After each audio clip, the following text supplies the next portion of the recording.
Hey guys, Griffin here at Timbertrain Coffee Depot, and today we're going to be talking about how to dial in espresso at home.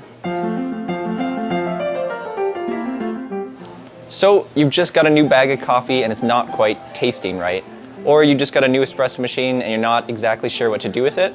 Well, the recipe I'm showing you today in how to dial in is fairly straightforward, but it can deliver really delicious coffee. The best part about this recipe as well is that it will help you develop your tasting abilities so that you can better taste extraction. And that will allow you to do more complicated dial-ins or more complicated espressos at home. So what you're gonna need, of course, is an espresso machine with a grinder. A grinder is essential for this part, one that you can change the grind size on. Because if we have pre-ground coffee or just ground coffee, we're not gonna be able to change the parameters in order to affect our shot. And that's going to be essential when trying to change the taste of it. Finally, you'll also need a scale, and that's just going to be so we can repeat our recipe. Once we dial in, we can make the same coffee every time and make sure it's always tasting delicious. Let's get started. The first thing we have to talk about is recipes. I covered this a bit in my espresso at home video. We call the parameters of the shot, the grind size, the dose, the yield, and the time. We call those parameters the recipe for how to make the espresso. I like to begin with using the same recipe on each coffee and then altering that recipe to fit the coffee. Starting at kind of a base point gives us a little bit more to work with when we start. Generally, and this is a very general statement, but espresso tends to taste its best when the yield, how much comes out in the cup, is double the dose of what's in the portafilter. And then that shot takes about 25 to 35 seconds. So that's generally where I like to start my espresso shot, and we're gonna do just that. The concept for this method of dialing in is that we're gonna create a really sweet and full-bodied espresso. First, we're gonna go through and change variables to make sure this espresso has great texture and strength. Then we're gonna go through and change variables to make it more sweet and balanced, resulting in a really delicious cup of coffee. So that's just the basics. We're gonna go through together and show you how to do this. First, I'm gonna put 18 grams of coffee in my portafilter. If you have a smaller portafilter, a bigger one, like a 16 gram or a 20 gram, use the appropriate amount. And then we're gonna double that for the yield. So that's how much comes out in the cup. So I'm gonna do 18 grams in the portafilter. I'm gonna look for 36 grams in the cup. And we're gonna aim to have that done in about 25 to 35 seconds. Usually around 30 seconds is kind of where I start. If the coffee's coming out too fast and the shot's ending in about 20 seconds, you know that the grind is too coarse. It's letting too much of that water through too quickly. And so you need to fine up the grind to resist that water a bit more. And it's the same with the opposite. If it's taking too long for that shot to come out, closer to 40 seconds, you know you need to coarsen up the grind. You need to allow more water to pass through more quickly.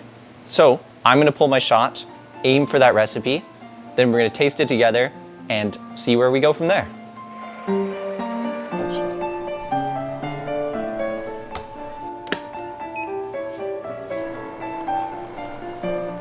Now I have my shot of espresso pulled roughly to our recipe. Again, it didn't need to be perfect because we're just gonna alter it anyway to fit this coffee perfectly. This one was about 37 grams in about 28 seconds, so right in that 25 to 35 second ballpark that we're looking for. Let's now taste it. What we're gonna be looking for when tasting this coffee is focusing specifically on the strength and the body. So it's how strong it is in the mouth and kind of the mouthfeel, how creamy it is. When I talk about body, it's more referring to something like the difference between skim milk and whole milk, that kind of creaminess. So we're gonna taste our shot and look for that.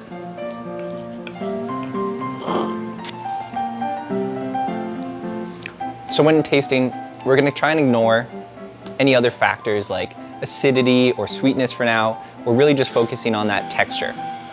So this one, it's fairly good, that 37 grams. I think is a little weak. We could make it a little stronger by going down to 36. The less yield we have, when we start to bring it under 36 grams, that's gonna make it stronger. Whereas the more yield we have, when we get closer to like 40 grams yield, it's gonna be weaker. And it's because we're adding more liquid through the puck And since there's not as many soluble materials left in that puck, it's gonna be watering down our espresso almost. So we're trying to create that balance in strength. Another part about this espresso I'd like to change a bit is the texture. So it's not quite as creamy as I know this coffee can be. And so what we're gonna do, which is beneficial, is lower the yield, and that's gonna give us a creamier texture and a stronger cup. I'm only gonna do it by about 1 or 2 grams because I know this is very close, but that's where we're gonna go for now. All right, I'm gonna pull our next shot, the lower yield, and then we're gonna taste it again. Let's get to it. All right, now we have our second shot of espresso, and I've made sure to lower the yield, so this one stopped at 36 grams in about the same time as the last shot. We're gonna taste this and see how that's affected the shot. Let's go.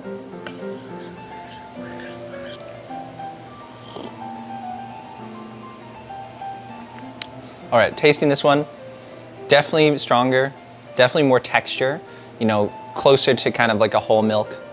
It's got that creaminess, really nice. So now that we've kind of found where we want the strength and the texture, that 36 grams, we're gonna lock in that yield number. Now we're gonna play with time, we're gonna play with extraction. So I'm gonna pick up my shot again, and now we're gonna taste for extraction. And what that means is tasting kind of the balance of the acidity, the sweetness, and the bitterness. So what I usually start with is acidity. So what I'm tasting is a bit of intense kind of tartness, a little bit of sourness, and generally what that means is under extraction. So usual flavors that are associated with under extracted coffee tend to be sourness, saltiness, hollowness, you know, it doesn't quite have any flavor, and kind of that astringency. If this was over extracted, what we would taste are things like papery, very bitter, a little too strong, and kind of like a drying flavor in your mouth. You know, it leaves your mouth kind of dry like a wine. But from this one, I'm not getting quite as much sweetness. I'm getting a fair amount of acidity, and that balance isn't perfect for me. So I know that's under extraction. What we're gonna do with the next shot is increase the extraction. And how we do that is go for the same yield, but it's gonna take longer to do so. When we fine up the grind, that increases the surface area of the coffee, meaning we're gonna take more from it and get a higher extraction coffee. So right now what I'm gonna do is fine up our grind, add a couple seconds to our recipe, but use the same yield. So let's do that now. Now we have our third shot. We've changed the yield to affect the texture and the strength. We've changed the time to affect the balance and the extraction. Let's taste what we got.